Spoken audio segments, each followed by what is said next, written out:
디모데전서 5장 1절부터 16절입니다. 먼저 5장 1절부터 8절입니다. 나이가 많은 이를 나무라지 말고 아버지를 대하듯이 권면하십시오. 젊은 남자는 형제를 대하듯이 권면하십시오. 나이가 많은 여자는 어머니를 대하듯이 권면하고 젊은 여자는 자매를 대하듯이 오로지 순결한 마음으로 권면하십시오. 참 과부인 과부를 존대하십시오. 어떤 과부에게 자녀들이나 손자들이 있으면 그들은 먼저 자기네 가족에게 종교상의 의무를 행하는 것을 배워야 하고 어버이에게 보답하는 것을 배워야 합니다. 이것이 바로 하나님께서 그들에게 원하시는 일입니다. 참 과부로서 의지할 데가 없는 이는 하나님께 소망을 두고 밤낮으로 끊임없이 간구와 기도를 드립니다. 향락에 빠져서 사는 과부는 살아있으나 죽은 것입니다. 그들에게 이런 것을 명령하여 그들이 비난을 받는 일이 없도록 하십시오. 누구든지 자기 친척, 특히 가족을 돌보지 않으면 그는 벌써 믿음을 저버린 사람이요 믿지 않는 사람보다 더 나쁜 사람입니다.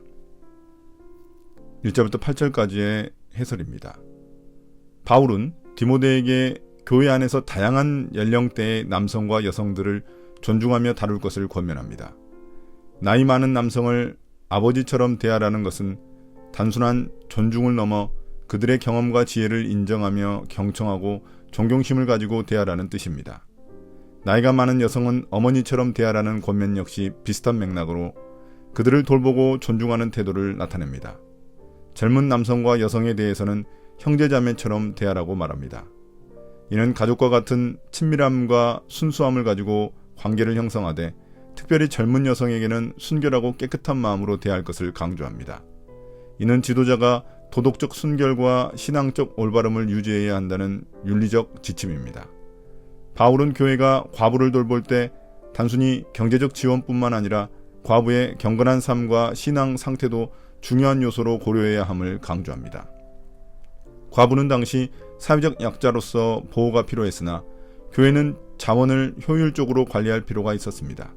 이를 위해 바울은 참 과부의 기준을 명확히 설정합니다. 여기서 참 과부란 자녀나 친척이 없이 외롭게 살며 하나님께 소망을 두고 기도와 간구로 살아가는 여성들을 말합니다. 이러한 여성은 경건한 신앙 생활을 하며 교회의 보살핌을 받아야 합니다.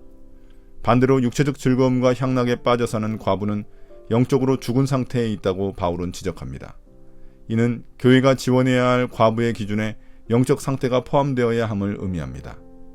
바울은 가족들이 과부를 돌보는 것이 중요하다고 말하며 이는 단순히 도덕적 책임이 아니라 신앙적 의무라고 말합니다. 자녀나 손자가 있는 경우 그 가족이 먼저 과부를 돌보아야 하며 이를 통해 과부나 조부모에게 은혜에 보답하고 하나님을 기쁘게 할 수 있습니다. 바울은 가정에서 부모를 돌보는 일이 경건의 실천이라는 점을 강조하여 가족의 의무를 강화합니다.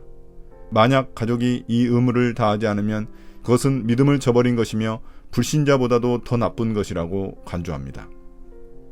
이는 교회가 단순히 자선단체로 기능하는 것이 아니라 각 가정이 신앙 안에서 서로를 책임지도록 하는데 중점을 두고 있음을 보여줍니다. 교회는 이러한 기준에 따라 참 과부를 잘 돌보아야 하며 교회의 자원이 올바르게 사용되도록 해야 합니다.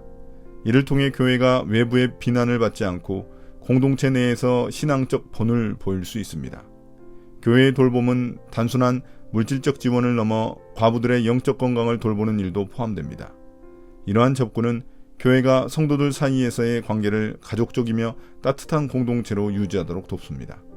각 성도는 가족처럼 서로를 돌보아야 하며 그중 특히 가장 연약한 자에 대한 배려가 중요한 덕목으로 나타납니다. 5장 9절부터 16절입니다.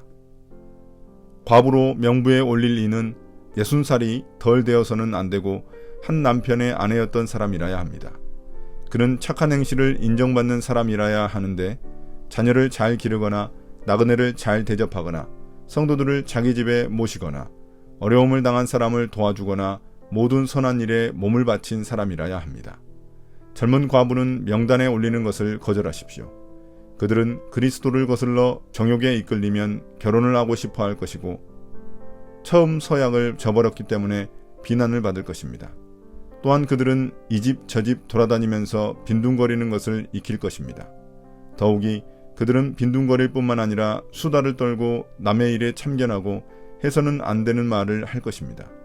그러므로 젊은 과부들은 재혼을 해서 아이를 낳고 가정을 다스려서 적대자들에게 비방할 기회를 조금도 주지 말기를 바랍니다.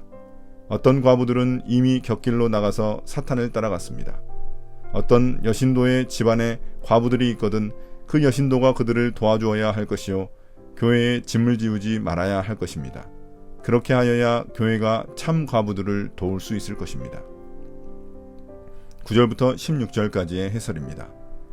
바울은 교회가 지원할 과부의 명단에 오를 수 있는 자격을 명확히 제시합니다. 첫째, 나이는 60세 이상이어야 합니다. 당시 사회적 맥락에서 60세는 나이가 많고 경제적으로 자립할 가능성이 적은 나이였습니다. 둘째, 과부는 한 남편의 아내였어야 하며 이는 결혼생활에서 신실함과 정절을 유지했다는 뜻입니다. 셋째, 과부는 선한 행실의 증거를 보여야 하며 바울은 이를 다양한 예시로 구체화합니다. 선한 행실의 예로는 자녀를 잘 양육하고 나그네를 환대하며 어려움에 처한 사람들을 돕고 다양한 선한 일에 헌신한 것을 언급합니다. 이 조건은 과부의 신앙적 성숙과 교회 내에서의 봉사 경력을 강조하는 것입니다.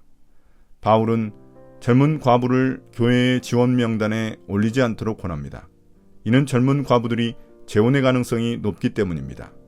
바울은 젊은 과부가 경건의 서약을 지키지 못하고 성적 욕구나 개인적인 이유로 재혼할 경우 그 서약이 깨지고 비난받을 수 있음을 지적합니다. 또한 젊은 과부들이 집집마다 돌아다니며 수다를 떨고 쓸데없는 이야기를 퍼뜨리는 등 교회 내에서 불필요한 문제를 일으킬 수 있다는 점에서 신중하게 접근해야 한다고 경고합니다. 이는 당시 교회의 질서와 교리의 순수성을 보호하기 위한 조치입니다. 바울은 젊은 과부들에게 재혼하여 가정을 꾸리고 자녀를 낳고 집안일에 충실하도록 권면합니다. 이는 과부들이 생산적인 삶을 통해 교회를 적대시하는 사람들에게 비방받을 기회를 주지 않고 경건하고 건전한 삶을 살도록 돕기 위한 것입니다. 바울의 이러한 권고는 교회와 그 성도들의 명성을 보호하고 교회가 건강한 신앙 공동체로 유지되도록 하기 위한 것입니다. 바울은 일부 젊은 과부들이 재혼하지 않고 방탕한 삶을 살며 사탄의 유혹에 빠졌다고 언급하면서 이러한 상황을 방지하기 위해 경건한 결혼 생활을 장려합니다. 바울은 과부가 어떤 여신도의 집에 머물고 있는 경우 그 여신도가 그 과부를 먼저 도와줘야 한다고 권합니다. 이는 교회가 부담을 덜어내고 더 많은 도움이 절실히 필요한 참 과부들을 지원할 수 있도록 하기 위함입니다. 바울은 교회의 자원을 효율적으로 사용하고 가족과 개인의 책임을 우선시하는 교회 정책을 제안합니다. 이러한 조치는 교회가 불필요한 재정적 부담을 줄이고 가장 필요한 이들에게 더 많은 자원을 투입할 수 있도록 돕는 것입니다.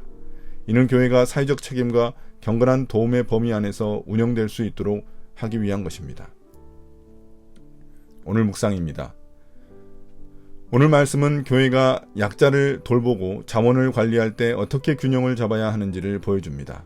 교회는 명확한 기준을 세워 자원을 제공하되 가족 구성원들이 우선적으로 서로를 돌보게 함으로써 교회의 부담을 줄이고 진정으로 필요한 사람들에게 집중할 수 있어야 합니다.